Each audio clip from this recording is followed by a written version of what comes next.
Assalamualaikum warahmatullahi wabarakatuh. Selamat pagi semua. Alhamdulillah, semoga semua sehat ya. Oke, kita sebelum belajar mari berdoa dipimpin satu orang ketua kelas, dipimpin berdoa. Berdoa dimulai. Bismillahirrahmanirrahim.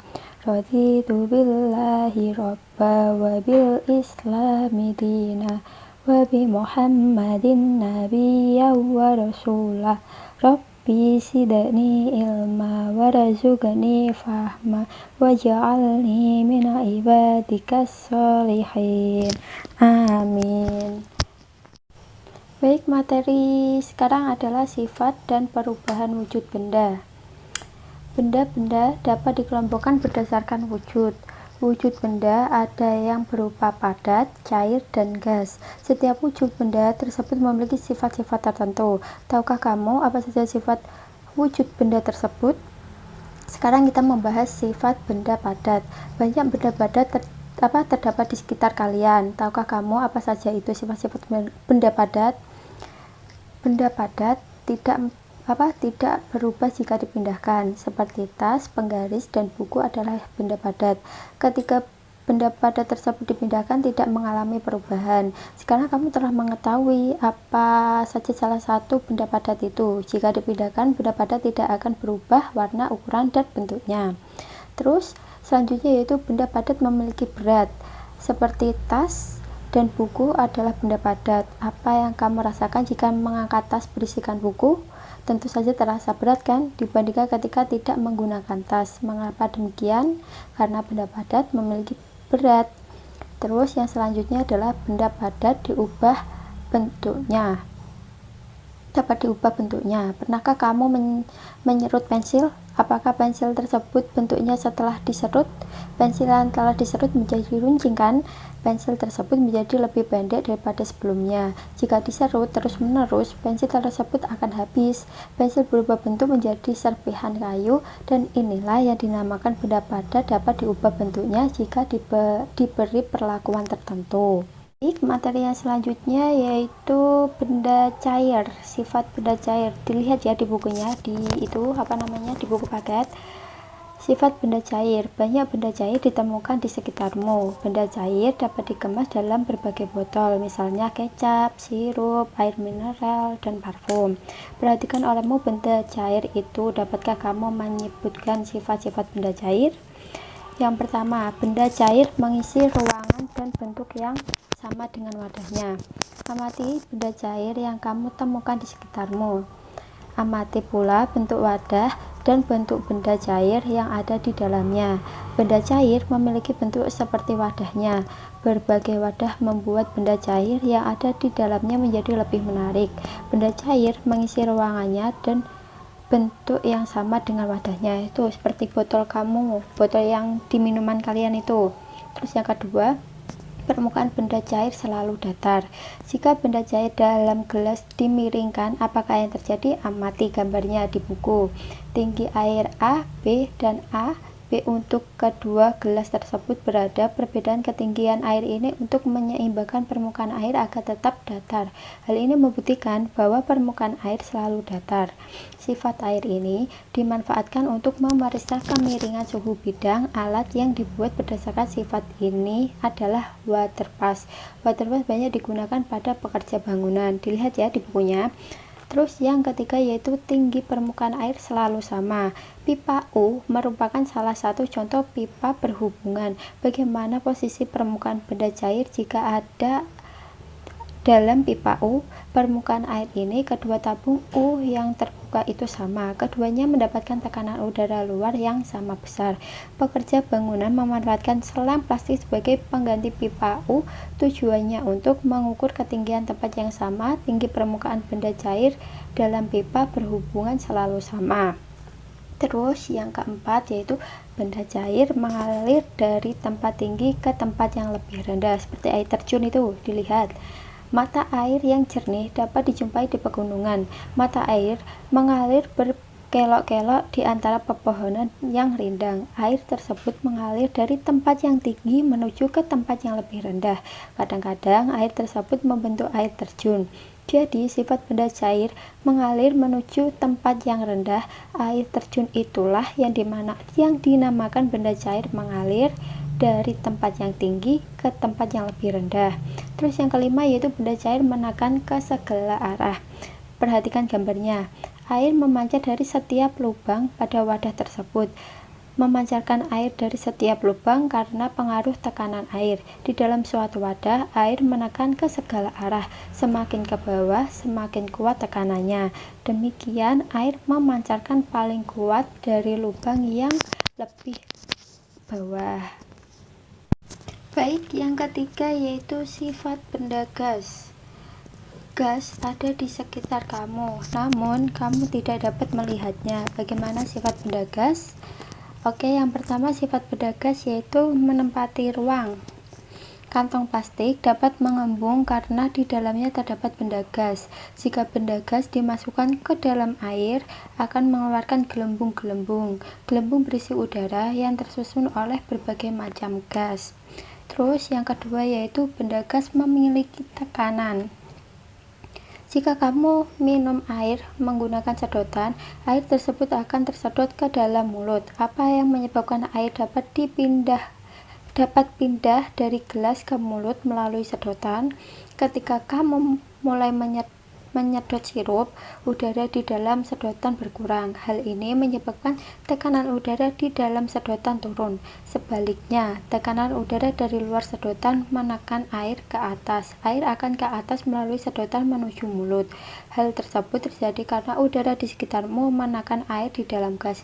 Jika sedotan berlubang, sirup tersebut tidak dapat naik ke mulutmu. Hal ini karena tekanan udara di dalam sedotan dan di luar sedotan sama.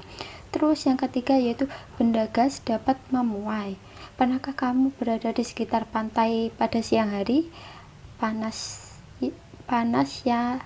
siang hari, kamu akan merasakan panas matahari yang cukup kuat. Ketika itu suhu udara naik karena adanya panas matahari. Udara tersebut membawa uap air dari daratan dan lautan. Selain di pantai, contohnya pemuaian udara dapat kamu lihat pada balon udara. Terus yang keempat, benda gas memiliki berat. Apakah benda gas memiliki berat? Bagaimana cara membuktikannya? Ketika kamu menghembuskan nafas, kamu mengeluarkan benda gas, karbon dioksida. Ketika kamu meniup balon mengembang karena terisi gas karbon dioksida. Balon yang bocor akan kehilangan benda gas di dalamnya. Oleh karena itu, balon tersebut menjadi lebih ringan daripada balon berisi benda gas. Hal ini membuktikan bahwa benda gas memiliki berat. Baik, materi selanjutnya yaitu benda gas memiliki tekanan. Dalam kehidupan sehari-hari, banyak perubahan wujud benda yang dapat kamu amati. Perubahan wujud tersebut merupakan perubahan wujud yang dapat kembali ke wujud semula. Perubahan wujud seperti apakah itu? Seperti contohnya penguapan dan pengembunan. Pernahkah kamu mengamati air yang akan dipanaskan? Sebelum dipanaskan, air tampak tenang. Setelah dipanaskan, muncullah itu gelembung udara dan suhu mulai meningkat. Jadi kan panas itu airnya. Saat air akan mendidih, sebagian air berubah wujud menjadi gas, uap. Ada uapnya kan itu. Peristiwa ini dinamakan penguapan. Apa yang terjadi jika kamu menyimpan piring di atas gelas air panas? Setelah uap sampai di permukaan piring yang dingin, terjadi pelepasan energi panas. Energi panas dari uap air diberikan kepada piring. Wujud air tersebut menjadi air lagi. Peristiwa ini dinamakan pengembunan. Perubahan wujud air ini dapat dituliskan sebagai berikut. Dilihat di bukunya ada. Terus yang kedua, membeku dan mencair.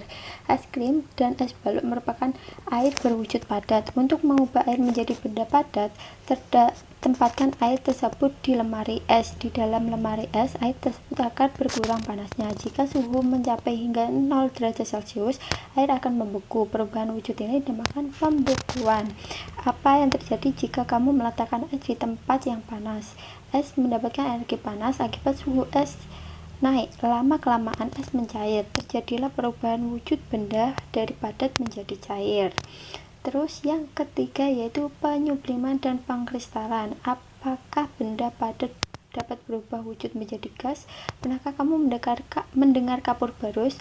Benda ini berwujud padat. Kapur barus biasanya digunakan untuk mengatasi gangguan serangga. Selain itu, kapur barus dapat membuat ruangan menjadi harum. Simpanlah kapur barus dalam lemari. Amati bentuk kapur barus yang diletakkan dalam lemari. Bentuk kapur barus lama-kelamaan akan mengecil dan akhirnya akan menghilang. Sebenarnya bukan menghilang, tetapi akan berubah wujud menjadi gas. Hal ini terbukti dari aroma kapur barus setelah menghilang. Peristiwa perubahan benda dari padat menjadi gas disebutkan penyubliman. Dapatkah benda gas berwujud menjadi padat? Peristiwa perubahan wujud benda dari gas menjadi padat disebut pengkristalan. Jadi itu contohnya seperti kapur barus itu ya, kalau kamu taruh di dalam lemari, lama-kelamaan paling nggak ada seminggu, itu kapur barus kan akan mengecil lalu menghilang kan. Baunya biasanya kalau baru-baru gitu menyengat. Terus lama-kelamaan jika sudah kapur barus itu mengecil, itu sudah tidak ada sudah tidak ada baunya. Akan tetapi bau di dalam lemari itu masih ada. Di lemari saya juga masih gitu sih, ada yang sebagian baunya hilang, ada yang sebagian enggak. Jadi ya itulah namanya apa tadi penyubliman dan pengkristalan. Contohnya itu tadi ya. Materi selanjutnya yaitu hubungan antara bahan dan kegunaannya. Benda dapat dimanfaatkan berdasarkan sifat bahan yang dimilikinya. Berikut sifat-sifat yang dimiliki bahan. 1. Bahannya dapat menyerap air. Bahannya dapat menyerap air, contohnya handuk. Kain handuk dimanfaatkan untuk mengeringkan tubuh kita sehabis mandi. Kain handuk juga dapat menyerap keringat yang dikeluarkan dari tubuh kita. Bagaimana dengan kertas? Kertas dapat digunakan untuk menulis karena dapat menyerap tinta. Kemampuan menyerap tinta untuk setiap jenis kertas akan berbeda. Setiap jenis memiliki daya serap yang berbeda-beda. Semakin halus dan tebal permukaan kertas, maka semakin kurang menyerap tinta. Yang kedua yaitu bahan yang kedap air. Plastik, kaca, dan besi merupakan bahan yang kedap air. Bahan-bahan digunakan untuk berbagai hal yang berkaitan dengan air, misalnya untuk wadah air dan melindungi tubuh dari hujan.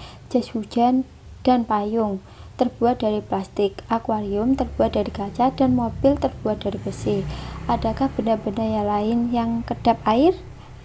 Yang ketiga yaitu bahan yang dapat terbakar. Saat kamu membuat api unggun, kamu membutuhkan kayu. Jika didekatkan dengan api, kayu akan terbakar. Bahan-bahan yang mudah terbakar dapat dimanfaatkan untuk membuat perapian. Api tersebut dapat digunakan untuk memasak atau menghangatkan tubuh. Bahan-bahan apa saja yang mudah terbakar? Oke, yang keempat yaitu bahan tahan api. Tidak semua bahan tahan api. Kaca dan logam termasuk bahan yang tahan api. Bahan-bahan ini dimanfaatkan untuk berbagai keperluan. Bahan tahan api dapat dimanfaatkan untuk baju pemadam kebakaran. Dengan memakainya, tubuh kita akan terlindungi dan tidak akan terbakar oleh api itu. Terus yang kelima, bahan yang tembus pandang. Kaca dan plastik bening memiliki sifat tembus pandang. Artinya, kedua bahan tersebut dilalui cahaya. Gelas, jendela, dan akuarium menggunakan bahan ini. Akuarium tersebut dari kaca sehingga ikan yang terdapat di dalam kaca dapat terlihat dengan jelas. Selain kaca, bahan plastik juga tembus pandang. Akan tetapi, tidak semua bahan plastik selalu tembus pandang. Terus yang keenam yaitu bahan yang keras dan kuat. Besi adalah bahan yang keras dan kuat. Bentuk besi dapat diubah dengan menggunakan alat yang khusus. Alat yang dibutuhkan untuk membengkokkan dan memotong besi adalah las dan gergaji. Contoh benda yang menggunakan bahan besi salah satunya adalah mobil. Mobil cukup kuat untuk menahan benturan dengan benda lain. Jika benturannya terlalu kuat, mobil dapat rusak. Oke, materinya kan sudah selesai.